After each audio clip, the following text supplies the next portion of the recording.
Coming up on today's special Christmas episode, we're going to be having an inspirational reading from one of the funniest books that I have ever written, Inside Timmy's Mind. And what a crazy place it is. This week's Marijane strain is candy cane. Oh, I like that rhyme. And as well, we're going to be looking at the top 5 Christmas movies ever. This will surely cause a very heated debate. And last but not least, we have part 1 of our interview with pyrographer Chris Burns. Nothing like some good pyrography right before the Christmas season. This podcast is for adults only, should not be used as a meal replacement, and may contain nuts.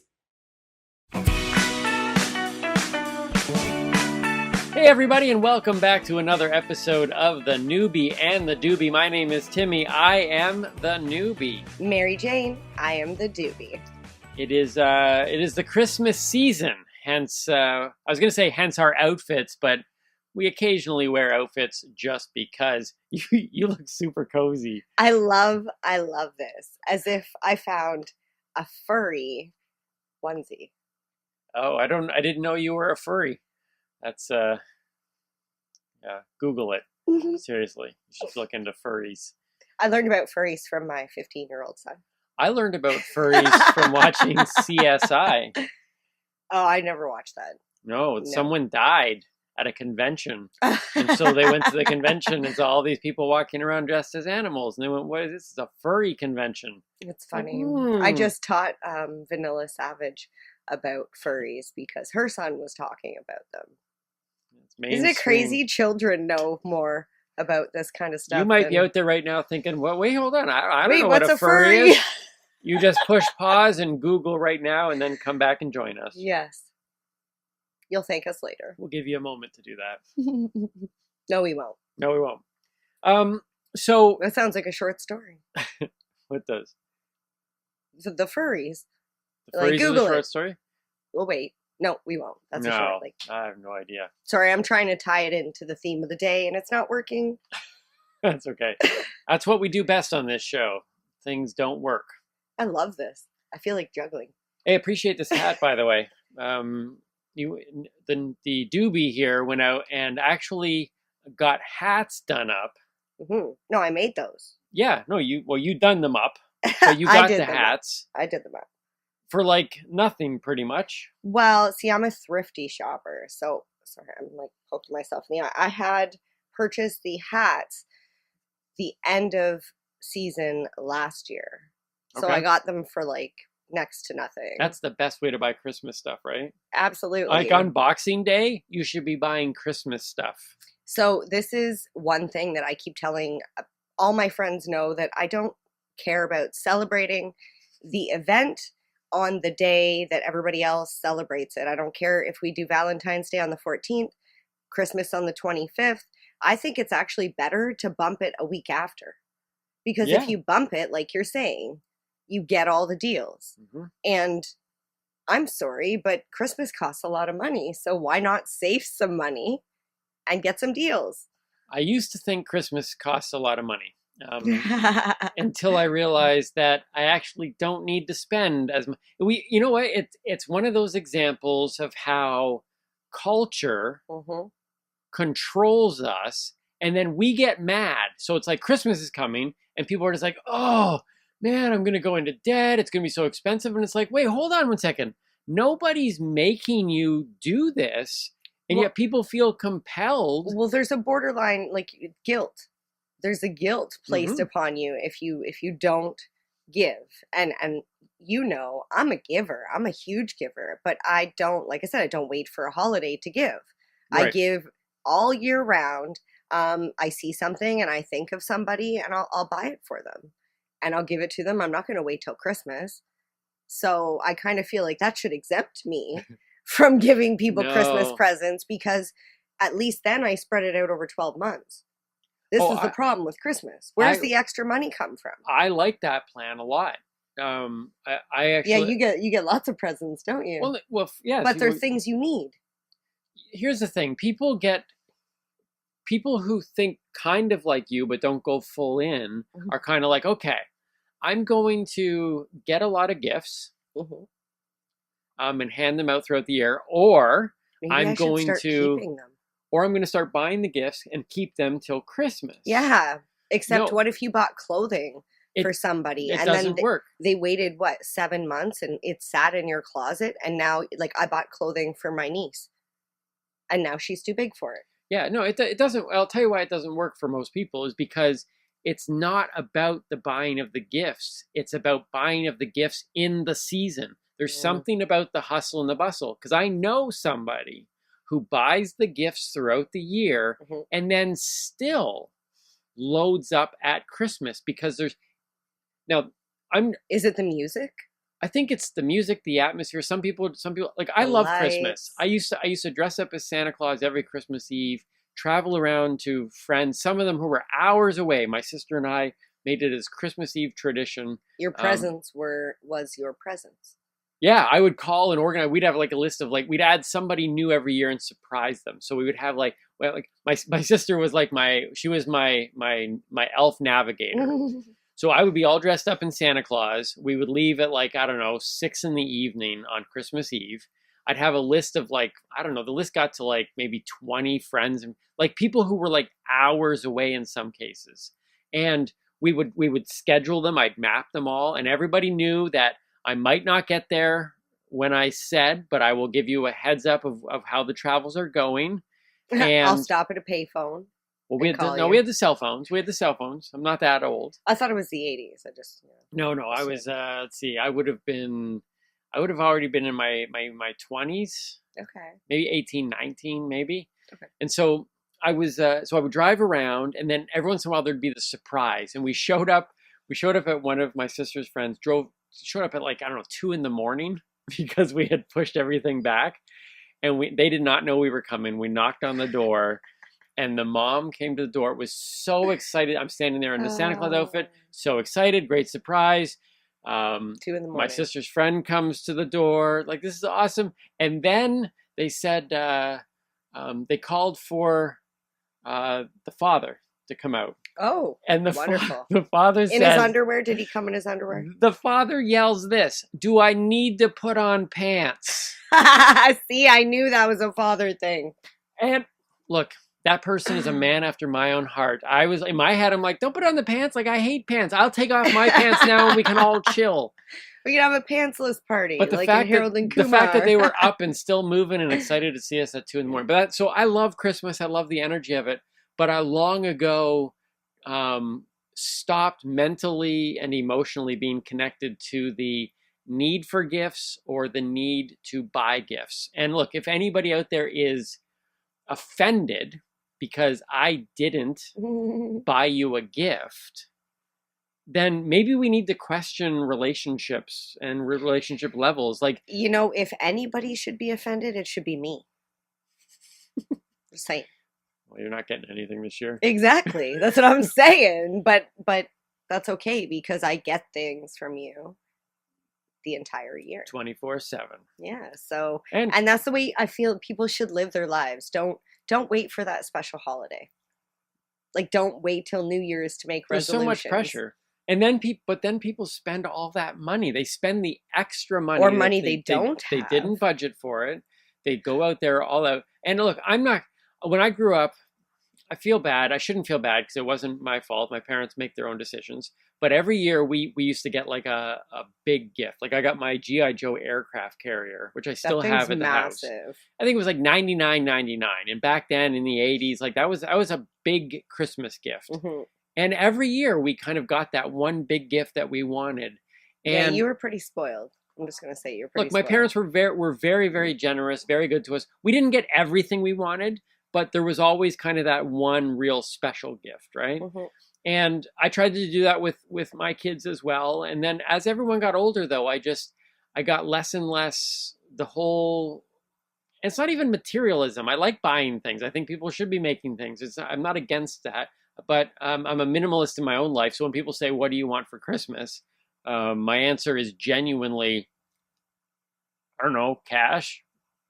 Which you're going to spend on necessities. In this particular case, it's to give me groceries to get through the winter months here. I asked for a gas card or a Walmart gift card because I figured those I could use, like you said, for necessities, for food, for Cannabis.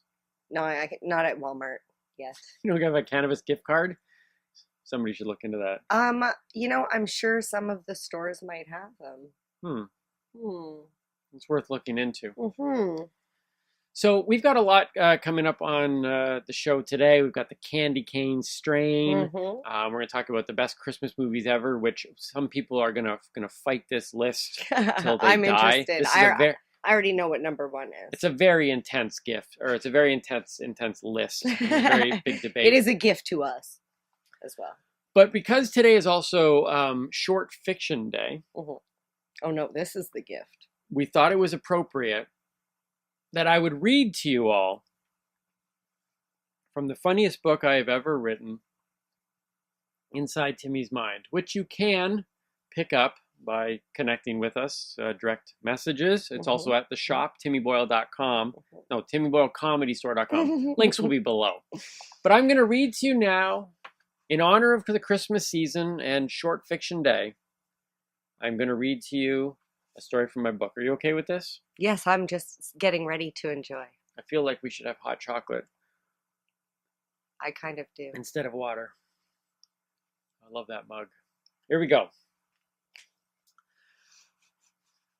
Everyone is familiar with the 12 Days of Christmas. It's a story about people who are in love, the special loved ones, the greatest love. What are they? Your true love. Their true love. That would be the thing. And I actually think the story is more about an oblivious stalker who just doesn't quite understand what's going on here. And so I would like to share with you a story from inside Timmy's mind called The 12 Wacky Days of Christmas. It's this classic Christmas story told from a comedian's perspective, Timmy Boyle in particular. Here we go. Are you talking about the on the 12 days of Christmas? Yeah, like the song. My true love. Okay. Oh yeah, we go through all the presents. Okay. Right, here we go. I'm excited. I know this one. Day 1. The true love arrives. I come bearing gifts. Ooh, I love gifts. What did you bring me? Guess. Is it a sweater? No. A movie? No. Oh my goodness, it's a puppy. You got me a puppy? Nope. Better. Better than a puppy? It's a partridge. A what? A partridge. A partridge? Yes, and a puppy? No, a pear tree. Talk about disappointment. But then the true love announces this is only the beginning. Day 2, there's a knock at the door. It's the true love, and he's hiding something behind his back. What do you have for me today? He quickly reveals his left hand. Is that a turtle dove? He reveals the other hand. Nope, it's 2 turtle doves. Silence. And he says, oh, there's more? Oh, yeah, there's more. Another partridge. Another partridge? And, yes, another pear tree. It is so silent you could hear a jaw drop. Day 3. Knock, knock. There is the true love, with a giant box. He teases by slowly lifting the lid. The excitement builds inch by inch until, ta-da! More birds? Yep, 3 of them. Hens? French. And, wee, 2 more turtle doves. Thanks. Now I have 9 birds. 10. 10? The true love reveals yet another partridge. And another pear tree. Day 4. Honk. The true love is in the driveway, motioning towards the trunk of his car. Do I hear chirping? Without responding, he pops the trunk. Are all those for me? Sure are 4 calling birds, 3 French hens, 2 turtle doves, and a partridge? How did you know? The true love brings the birds into the house and then asks for help carrying the pear tree. Day 5. Someone is at the door. I wonder who. Yep, it's the true love. This time he requests closed eyes and an outreached hand, which is reluctantly granted. After all, no one wants bird poop in their palm. He better have something good this time. A pleasant surprise it is. The true love gently slides a gold ring on each of the extended fingers. Gold! Yes, and a truck pulls up in front of the house. More gold?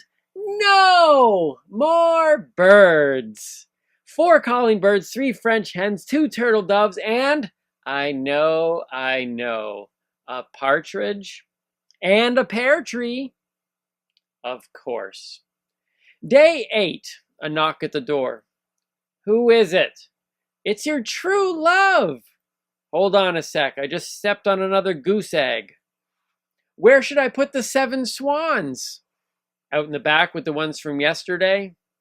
What about the cows? Cows?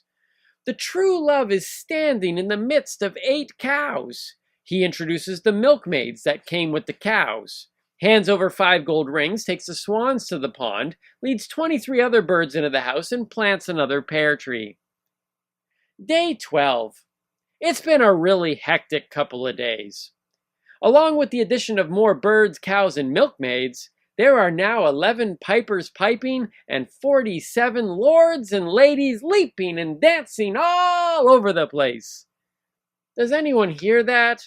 Please tell me it's not drums. Sure enough, the true love is on the lawn, surrounded by 12 drummers, more pipers, dancers, maids, cows, and birds. He holds up 5 more gold rings and takes a big old goose egg off the head. Within minutes, a police cruiser is added to the mix, and the true love is taken away. There will be no day 13. Grand total, including what's on the lawn, 40 cows, 140 noisy roommates, 184 birds, more pairs than stars, and 0 true loves. What about the 40 gold rings, you ask? Sold. How else would you be able to feed all those freeloaders?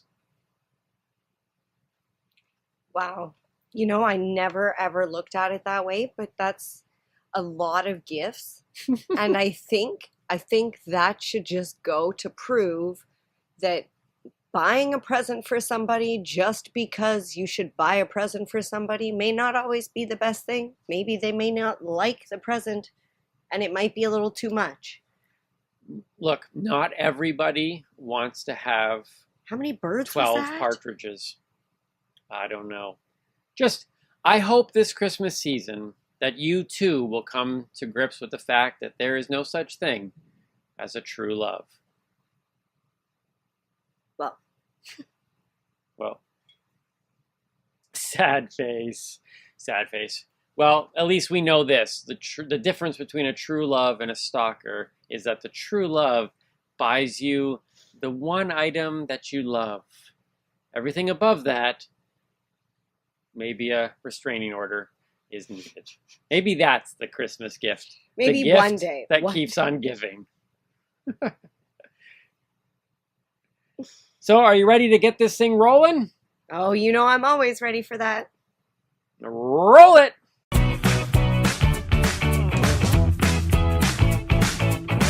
Well, it is time for another Mary Jane's strain. Mary Jane, what is the strain?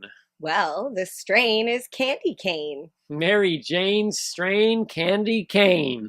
Yep. That's a high five, and we're not even at the high five. Next.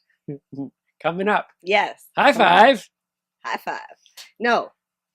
Mary Jane's strain. Mary Jane's strain. I almost said word of the week. No. Mary Jane's strain. I got myself some hot chocolate. Well, you got me chocolate. Is that hot candy chocolate. cane hot chocolate?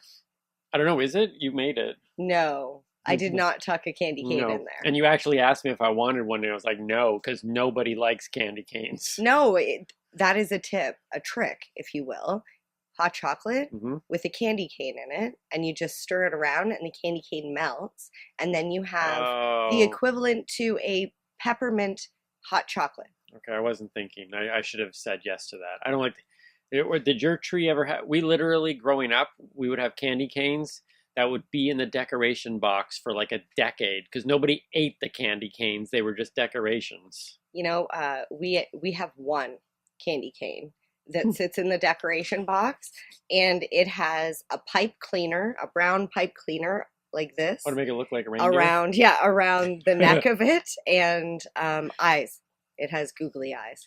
Yeah, I remember it's pretty old. The only time I remember eating candy canes was when I was really young, and you would suck on the end until it got really, really sharp and pointy.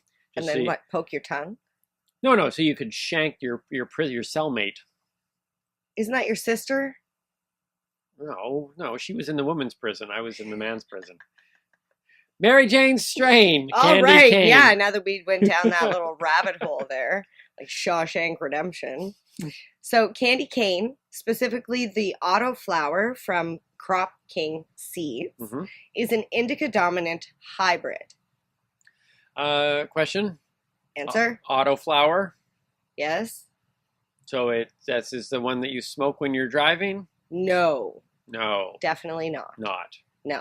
What's an autoflower? An autoflower. Okay, so if you were growing cannabis, sorry. Are you all right? I whacked your arm there. So if you're growing cannabis indoors, you're going to need to set up a light cycle that's 18 hours of light and 6 hours of darkness for the vegetative state, for the growth period.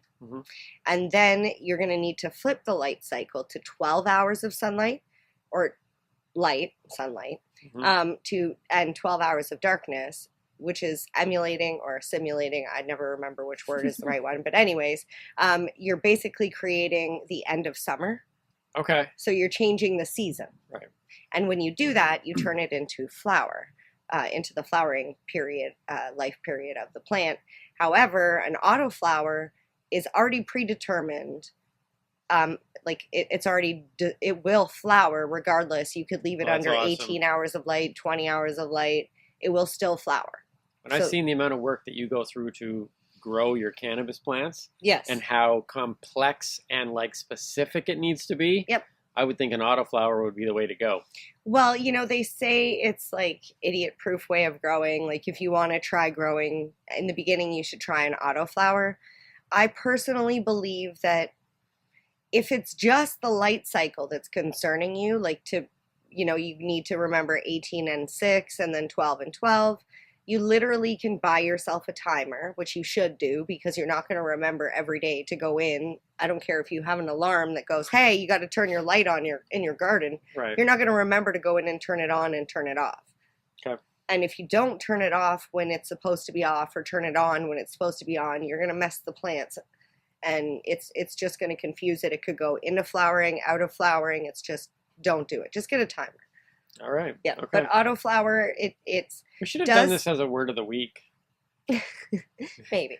The autoflower is a little smaller, a little less buds. So if you have a smaller grow space and maybe less light, because it would grow in the dark. So basically, an autoflower is a ruderalis. Ah, the lesser-known cousin. Yeah, the indica and sativa is like the laurel and the hardy. Yep. And then lesser-known cousin ruderalis. Was ruderalis. So basically, it's like the polyshore. What? Nobody likes the ruderalis? No, the lesser known cousin is polyshore. Right? That's funny. That was my son calling. I turned my phone off completely. Just gonna be real with you here, people. I turn my phone off. I'll have everything off. But my son has the emergency bypass. Yep. And so his is able to ring through no matter what. And guaranteed, what this phone call is, probably not an emergency. All right. Okay, so getting back to the ruderalis. Another fun fact about ruderalis is it will grow anywhere. They kind of call it like the ditch weed because you'll see it growing on the sides of the road in the ditch. It's a very resilient plant. So that's why they say idiot proof for growing. It's more forgiving. Okay. We'll put it that way. Okay, so now that we've gone back. Now that we're back, gone back through to candy cane. From a Marijane strain through the word of the week and back into Marijane See, so when strain. I was going to say word of the week, I might have had something there. Okay. All right, so this is a cross between a couple different strains. Well-known strains. Timmy might not know these. He might know the names because, okay. AK-47. It's a gun. Yep. Yeah, so it is also a gun. Crossed with mango. Right? You know mango. Crossed with white widow. I've heard of that one. Okay. It's a bug, right? Spider. And crossed with, obviously, the ruderalis. So there's a lot of things in there.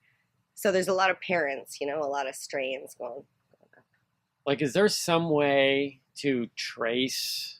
Like a lineage? So, so now what happens if you take this one and mix it with, I don't know, monkey breath? So now monkey breath has like AK-47 mango white widow, which combined becomes candy cane. Well, that depends. And it depends. Are you crossing the gorilla breath or the monkey breath? Oh, see, it depends. Is it monkey breath or gorilla breath? One's and are much, you crossing one's an it? indica powered strain, and the other one's a sativa. See, that's what happens when a newbie tries to sound like he knows what he's doing. It fails every single time.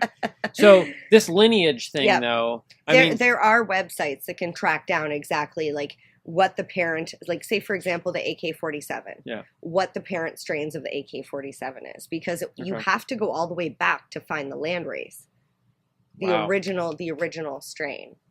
Because so you got mango in there, you've got AK-47 white widow. How in the world does this become candy cane? Does it smell like candy cane? Does it taste like candy cane? Does it look like candy cane? Like, is it possible to have red and white? Okay, so let cannabis? me just tell you a little bit more. It probably has to do with the terpenes. Okay. Terpenes are myrcene, caryophyllene, or caryophyllene. I never know how to say that. I spell it right though. Counts for something. So myrcene, caryophyllene, and humulene. Okay.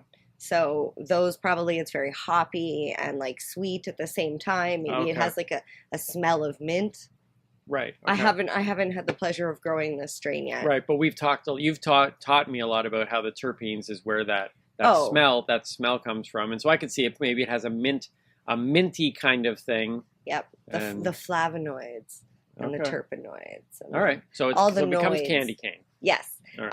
THC levels can range anywhere from 15 to 20%. CBD is less than 1% because it's a higher THC. Right, because usually you've told me that. For THC. Usually, if it's a high THC, the CBD is lower. Yeah.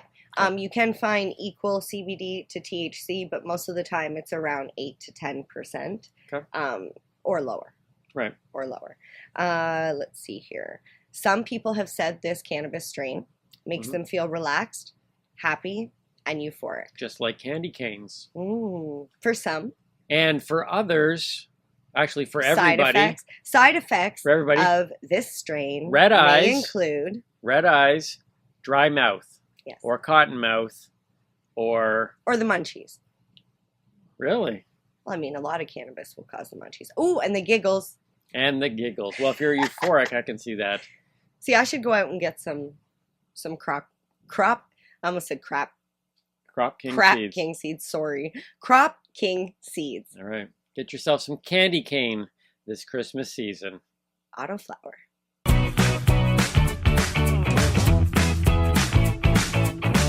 It is time for another high five list. High five. High five. Now, this is a dangerous one. Look, I know that cannabis is a very divisive topic, okay? I have, just by entering into this space, I have lost relationships and contacts, sadly, business relationships, all of that because of this.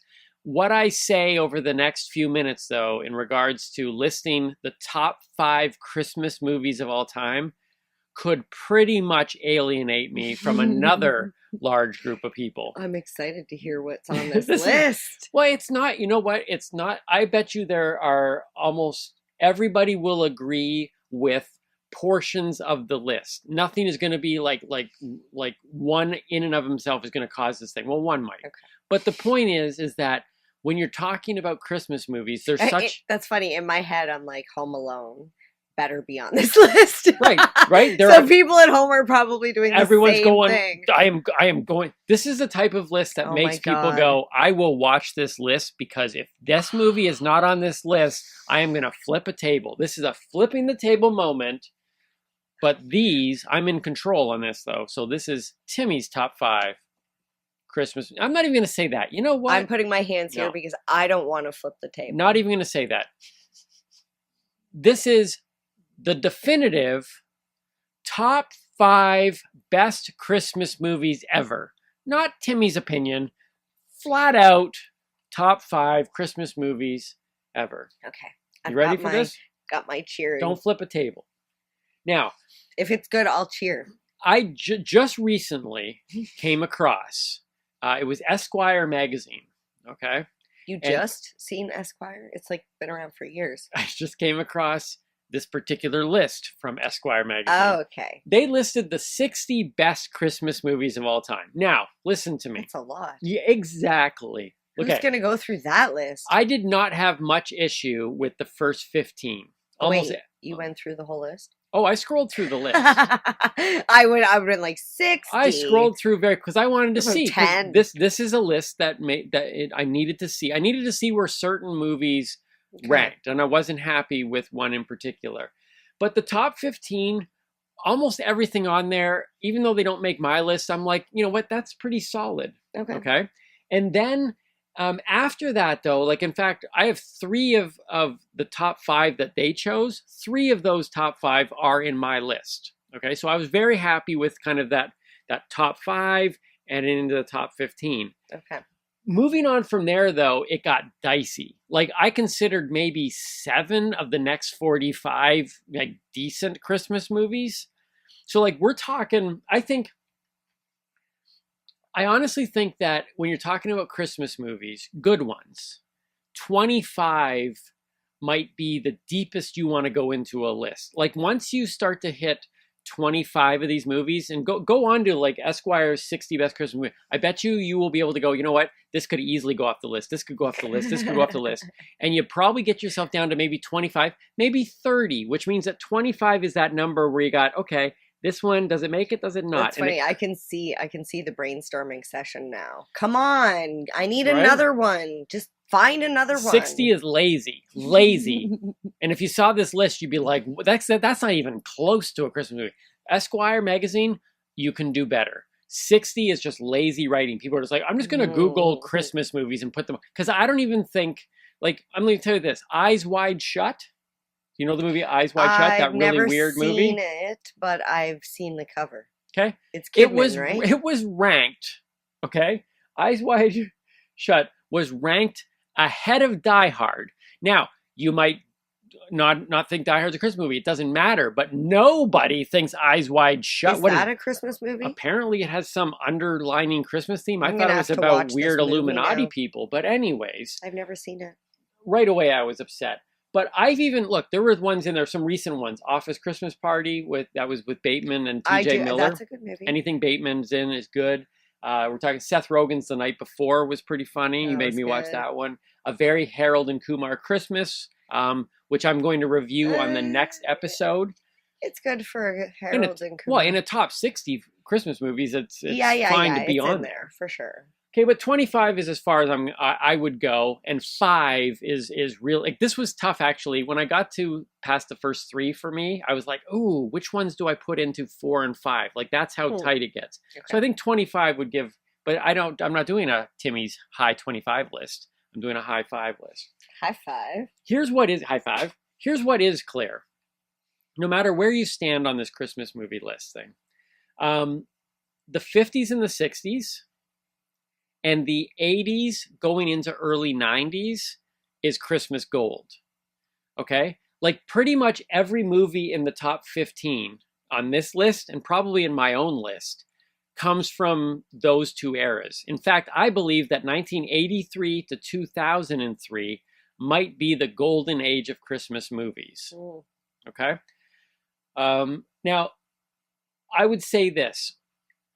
The Christmas movie canon, I'm using that's a religious term. They closed, like Genesis was the beginning of the Bible, Revelation was the end, and then they said the canon was closed. This is the official Bible.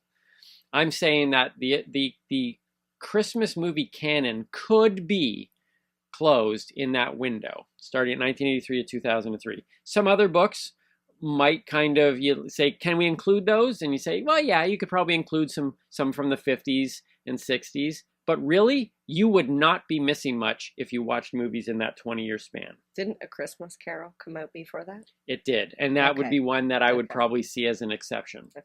So here we go. Here are the top 5 Christmas movies of all time. Not according to Esquire, because I think they're horribly wrong. I don't even think they listed them in order. It was a very lazy list, Esquire. Here they are. Number 5 is Elf, okay, with Will Ferrell. It was 2003. It was listed as number 13 on Esquire's list. 13? This is the last great Christmas movie that has been made. We're talking 20 years now. There has not been a good, at least what I would consider a classic. There has not been a classic Christmas movie made since Elf in 2003. It's been 20 years. That was the last of the jet. That's why I say 1983 to 2003. Elf closed it off. Mm-hmm. Interesting to note, though, Bad Santa came out in 2003 as well, which we watched together. I had never seen before. And an incredibly dark, twisted story. Yeah. But I was fascinated because it was actually a really good story. And I actually would recommend Bad Santa. It didn't make my list here of top 5. But definitely, it was number 8 on Esquire's list. I was surprised by that, but also not surprised because it is a way better Christmas movie than I think people would think. That's with that guy who used to carry Angelina Jolie's blood in a thing around his neck. What? What is that? Bad Santa. Oh, you know that guy. I don't want to admit I think he's sexy. I know his name. Billy Bob Thornton. Billy Bob Thornton. Yes. Okay. So anyways, 2003 was actually a really good year. Coming out with the family classic Elf and Bad Santa. A great story, underrated. Not sure it should have made top 10, but an interesting choice, Esquire. But I think Elf is number 5 in my list, and I don't believe I think 2003 was the last time a classic Christmas film has been made. Well, I just want to say that Elf is a must watch for our family. Every year, the kids and I watch it on Christmas. That's what we did too. It quickly fell into our family's pattern. Yeah. Number 4, 1990, was the original Home Alone. Right? See, I didn't even do that. I am not a yes man. Believe me, if it was not on my list, I wouldn't have done it just to please her. I actually have a soft spot for Macaulay Culkin. I know you're out there, and I know you're doing well. Well, and why wouldn't he be watching this? Everyone else is. The original Home Alone, I still find funny. They have tried desperately. I mean, when they tried to make the movies again. Now, listen, Home Alone is definitely not a parenting manual. That's probably not to be used in that form. But so many people have tried to recreate not only that franchise, but tried to create the same scenarios with other situations. I think movie just got done very recently with this chubby kid in England or something like that. Anyways, I think I saw a trailer for it. Don't do it. Do not try to copy this movie. The original Home Alone is a standalone movie and should be on everybody's top 5. It was on Esquire's at number 5. It is in my list at number 4. Everybody knows Kevin McAllister and the... Right? Who doesn't love that? Number 3 on the top 5 Christmas movies of all time is A Christmas Vacation, 1989. It was number 2 on Esquire's magazine, so we agreed as well. At least it's in the top 3 with Chevy Chase. So many great lines. His Christmas rant is a classic. Just Google Chevy Chase Christmas rant.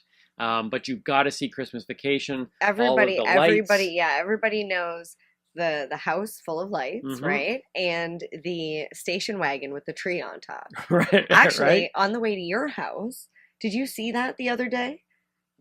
You stop, he probably missed it because Yeah, he just drives. But you stop at the stop sign, and as you're making the turn, there's a station wagon, and they've got a tree on top of it. Okay. And the tree's all lit up. Interesting. They've got it plugged in. It's literally just a decoration. Okay, it's on the house. It's on the car. It's on the car right in front of the house. Sweet. Like the Griswolds. The Griswolds. Love them.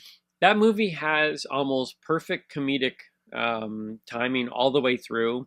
Even throws in this little emotional moment where Clark is up in the attic and he starts to cry watching old home movies, and they break that moment in a perfect way. It would be up there, not just a great Christmas movie, but might up there be with almost a perfect comedy film. So Christmas Vacation, number 3 on my list, number 2 on the Esquire one. We switched here. We flipped our number 2 and 3s around because I believe that my number 2, A Christmas Story, is slightly ahead of Christmas Vacation. Okay. And I think you could go back and forth, and I wouldn't even argue with you. But I put A Christmas Story here. You know A Christmas Story? I have not seen it, but I think you're going to tell me it's the one with the little kid in the glasses and the tongue getting stuck to the pole and the leg lamp. And the leg lamp, which I own. Okay, see, that's all I need to know, have you heard right? you'll shoot your eye out? No. Oh, okay. We need to watch that this Christmas. Okay. Just like, okay, so Marijane makes me watch stoner flicks. Well, not just stoner flicks. I guess it's a certain genre. Yeah, it's movie. It's movies that would be enjoyed mostly by stoners. Like American Pie or Mike and Dave Need Wedding Dates. Yes, we did watch that too. Oh no, I just remembered the four-wheeler. Okay. That was funny. I did enjoy that one. And I will be reviewing Harold and Kumar's Christmas next episode, so stay tuned for that. But I'm going to make you watch A Christmas Story this thing. Because I do believe it is definitely number 2 for sure on my list. Okay. I'm going to give a couple honorable mentions right here before I list number 1. The Year Without Santa Claus is a 1974 claymation one with Sorry, I giggle. I think claymation is funny. I personally find Heat Miser and Cold Miser. He's Mr. Heat Miser. He's Mr. Cold. Something like that. I don't know all the lyrics. But you need to. Now I want to see this. I used to have all the little figurines. It was a staple in my household. It was an hour long, The Year Without Santa Claus, 1974. You need to check that out. It wasn't on Esquire's list. It didn't even make their 60 list. Esquire, you suck. Like, you know how long it takes to make a claymation anything? To completely ignore that movie on a list of 60 Christmas movies that had Eyes Wide Shut on it. Can I flip this now? I want to flip the table. So that one and How the Grinch Stole Christmas. The original cartoon. It was only 26 minutes long. But not the Jim Carrey one? No. The Jim Carrey one was questionable for me. I kept seeing The Mask. That was the problem I felt with that, is because they used the same character or the same actor that played in The Mask, and The Mask was also a green face. Oh. So it was hard for him. He had the same voice. I kept seeing the Cat in the Hat. Oh, and maybe wait, wasn't that Mike Myers? It was. Oh. But that was the face. Even worse. I saw that kind of weird nose. Oh, I think they did kind of have the same sort of prosthetic. Same kind of snout area. But they're both Dr. Seuss. But you need to watch the cartoon. The cartoon is classic. It needs to be watched I think I own it still on VHS. Okay. It's 26 minutes long, and the reason why it's not on my top 5, it would be in my top 10 for sure, and it is the most bang for its buck. Like, it is a 26-minute experience that is as good as any full-length film. So it's technically not a movie. It's a cartoon. A short. Yes, it's a short. Exactly. Okay. It's called a short, and but it's cartoon, not claymation. But I would check out both of those non-live action ones for sure. They would be in my top 10. Just didn't make my top 5, but they need to be mentioned. A Year Without Santa Claus, How the Grinch Stole Christmas, the cartoon original version from 1966. You got to sit down your kids and watch those. Or, you know what? No, Don't even bring the kids. Sometimes they get too chatty. Watch those as adults. Light up a joint if you need to, whatever. And then number 1 on my list, and with this I close, ladies and gentlemen, Yippee-ki-yay, mother... We'll bleep that out. Oh, are you going to show your sweater? This is my... Okay, so this is my sweater. This is my... This was last year's Christmas present. Yep, this is their hair. Look at... Oh, you can't see it. You can't really see it on the camera. We'll make a video. But it's glowing. So this is my Christmas sweater. Die Hard is, without a doubt, a Christmas movie. It is also the number 1 Christmas movie of all time.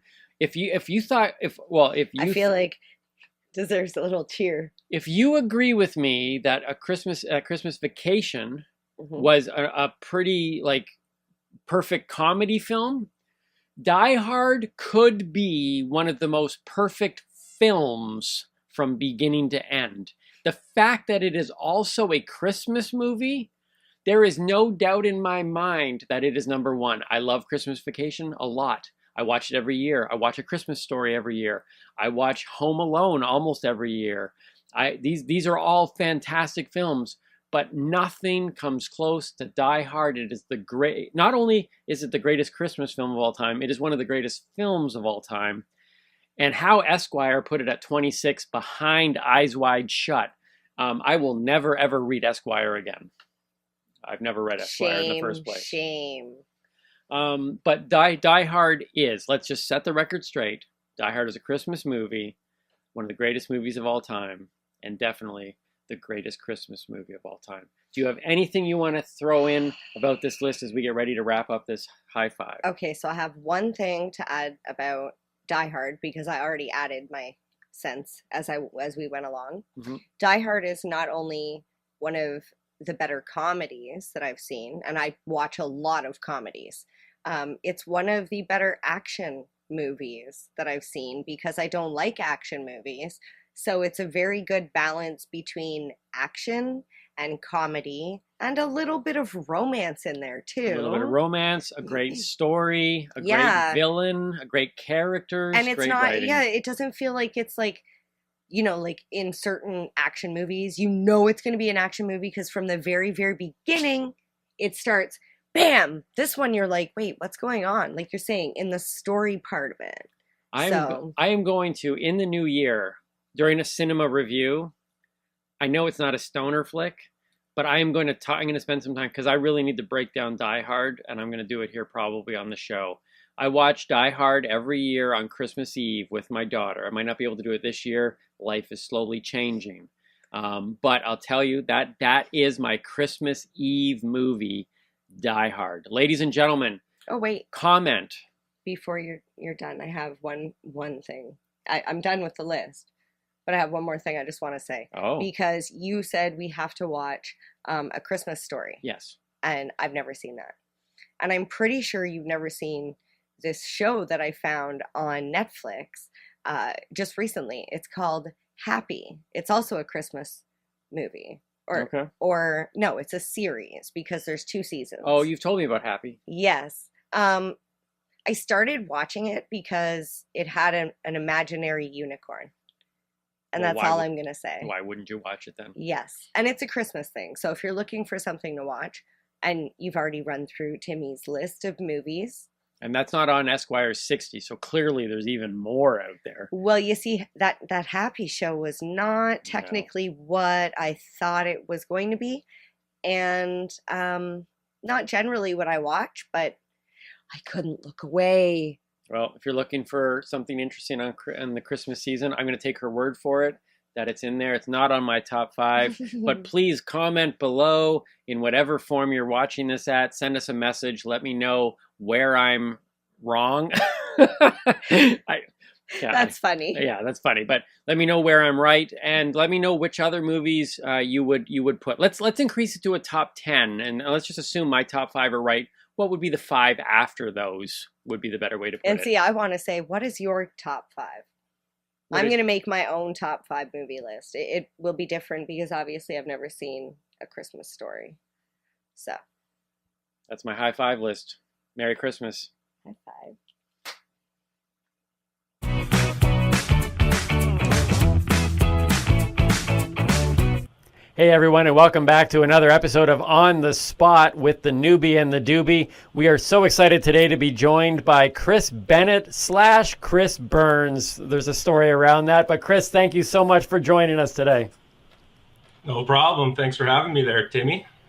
First of all, I really like your shirt. I just wanted to throw that out. See, I really like that he said Timmy. Well, that's my name. Well, I know, but so many times people call you Tim, and I'm like, who's Tim? That's Do you know true. who Tim Boyle is? He's a car salesman in Idaho. Do you know what I mean? Like, he's nobody. He's but nobody, Timmy but Timmy. Boyle. He's somebody. Yeah. I don't know if... He's definitely a Timmy. Yeah. Thank you. Well, you're definitely a Chris. I think you're a Chris Burns. I know. Let's talk about the Chris Bennett / Chris Burns, because I like the name Chris Burns. You look like a Chris Burns. Your work reflects Chris Burns. Let's talk this out. Let's make sure we call you what you want to be called, Chris. Well, I guess we'll go with Bennett these days. Chris Burns is a moniker that kind of started around 2009 when I took my wood burning hobby and turned it into a full-time business. So Chris Burns just kind of went along with that. I had considered even legally changing it just because it went so well together with my artwork. And I had so many people ask, is your name really Burns? Because that's pretty convenient. I kind of wanted to be able to follow up with, yes, it is. But I stuck with Bennett. And now that I'm back working in the legal system, we're going with the government name. So Bennett it is. Okay. Well, I don't know if you're aware that Marijane Baker changed her name legally. Yes, my parents were not that cool, and they didn't have foresight that I would get into this industry. I just really, really love infusing baked goods. So I was like, it's perfect. So I would be like, you should change your name. If you want to go legal, I think you should change it. It's only like $117. Yeah, I heard it's actually not too bad of a process to get done, but I don't know, it might still be on the table. Marijane Baker works very well for you. Yeah. I'm not sure if you're willing to expose what the original name was, but we can just go with Marijane Baker. I will give you the first name. It was Janice. Boo. Yeah, a very boring, and if you check television in history, the most annoying television characters are named Janice. Or Jan, which is even worse. I'm not even going to go there. Fair enough. You had the Jane in there, the Jan part of it. Yes. Yeah, Well, you still kept it. It's yeah. funny because I sign MJ all the time, and my initials used to be JM. So I just kind of like flip them. Okay.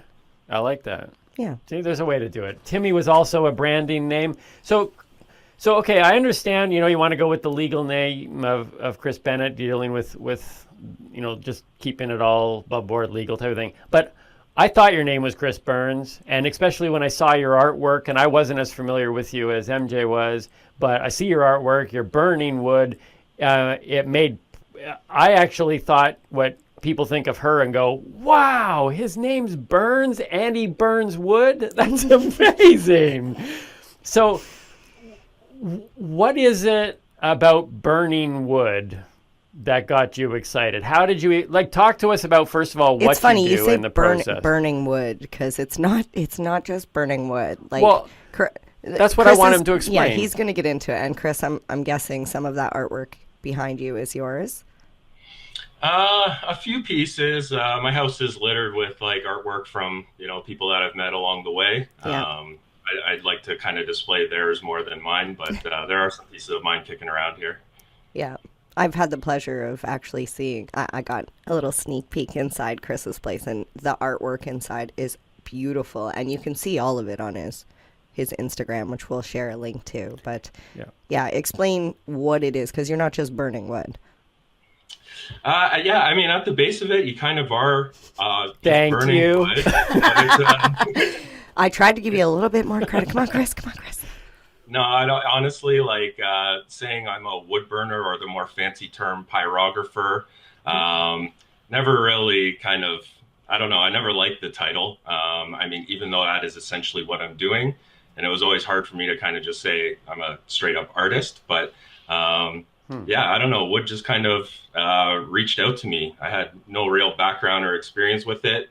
I took it in college as kind of a third strike program where the first two things I took didn't work out. And I was like, I either need to, on this final attempt at college, I was going to go into an art program to kind of go down that road because I'd always been into it.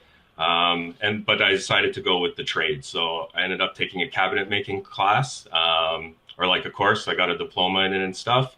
Worked with wood for quite a long time after that. And I basically just used one of these old school wood burning pens to sign my name on like a dresser that I had made. And then I realized, you know, I can pretty much draw anything on this wood with fire, and it's pretty unique and cool, which really appealed to me because the thing that prevented me from going down the art route is I always felt like I personally knew like 100 people that were better artists than me. And I didn't really want to go into something I'd have to compete like that. And I had a few student loans to pay for after college. So I'm like, going down the trades route is going to give me a skill that, you know, I'll be able to actually make some money and people won't be able to take away and won't be as competitive kind of thing. So when I kind of discovered wood burning, it was like, this is something that not a lot of people are doing and I can really own and focus on. So that really appealed to me. Well, I can tell you that I really appreciate anybody who works with their hands. I've often talked about this live on stage, and I've said it here on the show, but I don't know if you can tell, Chris, but if you ever felt my hands, these are comedian hands. These are hands that have never really faced a hard day's work in their life. They're It's actually super smooth. Softer than most children's hands. Yeah, they're very nice. Although I did have to polish some boats over the last couple months to Which polished make your some money. hands. Which polished my hands. But I was really intrigued when you just said that you hesitated to call you an artist, because I've been on your Instagram page. He's so humble, right? And that's like art by every definition. So what is it that makes you hesitate calling yourself an artist? Because I definitely see the connection. I know the answer to this. It's the internal demons inside your head that are telling you that you're not good enough. And that's not true, because like Timmy, I've been on that page, Chris. Yeah, no. There's definitely some internal demons. It's not so much that they're not telling me I'm good enough. Sorry, those are my demons speaking. That's what they tell me. My demons more kind of say that everyone's an artist. I've kind of always really felt that way. I think, you know, everyone has their own unique style. And to me, art really isn't about who can draw the most accurate portrait. You know, there's a lot of incredibly accurate, talented, technical drawers that aren't the most famous artists in the world. I, at an early age, realized, you know, I was winning art awards in school and stuff like this. And I'd look over to my best buddy and he was drawing stick figures. And he's like, I can't draw at all. And there was like a simplicity and beauty to his drawings that I knew I could never recreate. So I'm like, you know, everyone has their own unique art in them. So, you know, for one, it was kind of, you know, based on that, just, you know, trying to preach that everyone is a bit of an artist if they want to be, and kind of recognize that. But also, I just, you know, it was a hobby. And the only reason I started to do it full time was to treat it like a business. And I always came at it from a very business minded approach. When I started to go full time with my art, you know, there probably aren't too many artists that had such elaborate and detailed Microsoft Excel sheets about their day-to-day work as an artist. And that really, really helped me to kind of be able to do it and sustain it as a business. So it always seemed more like a business venture to me than an art thing, because I was surrounded by so many more artists that, you know, were incredibly talented that just, you know, didn't treat it like that, even kind of opposed treating art like business. And it always worked for me. And I kind of, you know, if you say you're an artist, it just kind of gets attached with all those, you know, unfortunately sometimes like, you know, flaky or, you know, I don't know, kind of things that, you know, just weren't part of my art. You know, I was really about, you know, you tell me what you want, you're the client. I don't need to have like a big artistic vision and, you know, that's going to, you know, you're not going to cramp my creativity if I'm just making you a sign kind of thing. It was very business approach to the whole thing. So I think that's always where my hesitation came. But, you know, after, you know, a decade plus of doing it, I have realized that you know, I am an artist and people treat me like that. And, it's not something to be ashamed of or anything. Well, I am the first part. That's beautiful because it's true. Everybody is an artist, and like myself, I paint in paint pouring.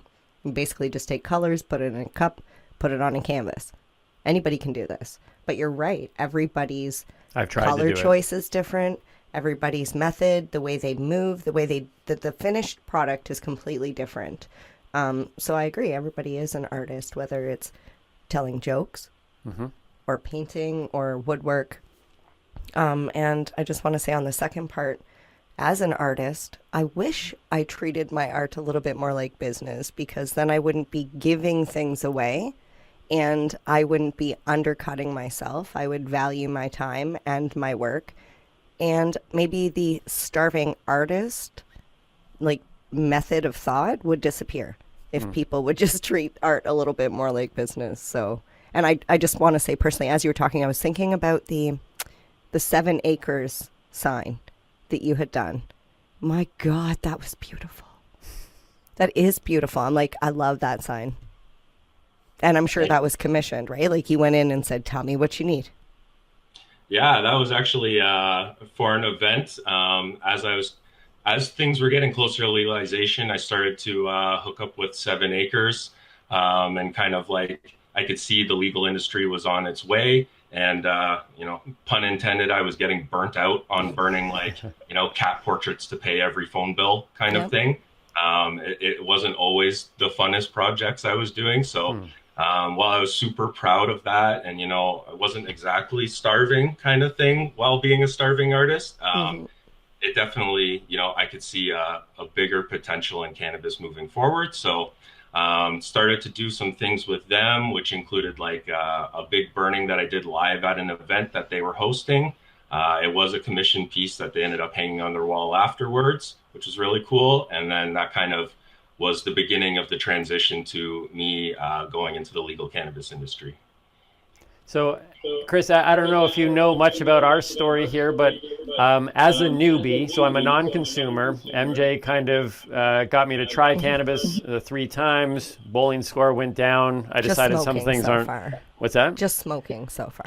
Okay. To be fair, we'll try some other methods in a little bit. But I'm always very interested to know, as a newbie, how our guests got into cannabis in the first thing. What was your entrance in? Was it recreational as a kid? Was it medicinally later on in life? Where did that journey start with you?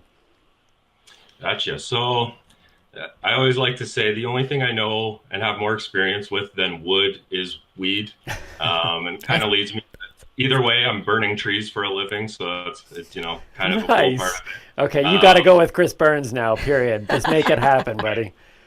But I started when I was like 16. It was most definitely recreational. It was just around with friends, and I kind of had a family background of issues with harder drugs that kind of always, kept me away and a bit scared at a young age from those things. And I think, in my young rebellious modes, I wasn't too put off by trying cannabis. It didn't seem like the same kind of thing, and it was around friends. So I definitely was, I'd say for like even the first 15 years, it was fairly recreational focused. And then I started to realize how actually, there were medical components to it. When I first went for an actual, medical license, and you see all the conditions that they consider it applicable for, I'm like, I really was kind of self-medicating, whether it was for pain, sleep, social anxiety type things like that. I could see how I was using it in a medicinal way. And I think, I believe this is maybe even like a loose quote by Cheech and or Chong about, all cannabis use is medicinal.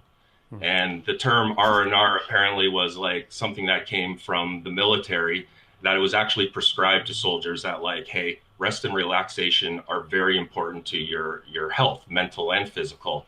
And I think cannabis provides that for almost anyone using it, whether they're thinking about it recreationally or medicinally. So I came to realize that, and what was just kind of a fun getting high thing for most of that time, I realized the benefits and had been exposed to how many people it helped in different ways, and then really started to get into like the advocate and activism part of it as well. Well, that is a wrap. Blunt wrap? No, was it hemp? A wrap by Hemp and M. A hemp wrap. A hemp wrap. Thank you so much for joining us today. We hope that you will tune in again. You can again watch this podcast, The Noobie and the Doobie, on YouTube, which we always recommend because you can't see the cool outfits over in podcast form, but you can listen to it on Spotify, Apple Podcasts, Google Podcasts, all those other listening in the podcatchers, as they call them. As we're well on all social media, Facebook, Instagram, right? All at The Noobie and the Doobie. Yes. We live mostly on Instagram, a little bit on Facebook, but everything's at The Noobie and the Doobie. Even on YouTube, you can just type in that at The Noobie and the Doobie. But we would also say, if you enjoyed that interview that we had with Chris Burns, you don't want to say pyrographer, with the pyrographer Chris Burns, or any of the interviews that we have, a lot of them you can watch them in their fullness on our Patreon page, and then in there, if you support us monthly, you get access to the unedited versions of our videos of our interviews in full. Yeah. So as of right now, in terms of, unless you're watching this video 3 years from now, if you go onto Patreon at The Noobie and the Doobie for $4.20 a month, you can support us and help us keep this thing going, as well as see full interviews from Chauclair, the Canadian rapper, and as well Ross Rebliati, the Canadian gold medalist from the Olympics, and Chris Burns, who you saw today. So check out everything. Everything's at The Noobie and the Doobie. Thank you so much. Have an awesome Christmas. Tell all your friends. Yeah, don't forget to share with your friends, whether they're a newbie or a doobie. Sorry, I kind of got lost, sidetracked there for a moment, because I was thinking about if somebody watches us 3 years from now, wouldn't that make us time travelers? Oh, whoa. And I'm not even high. Think like a doobie. What are your final words? Stay lifted. And keep on laughing. And Merry Christmas. Happy holidays.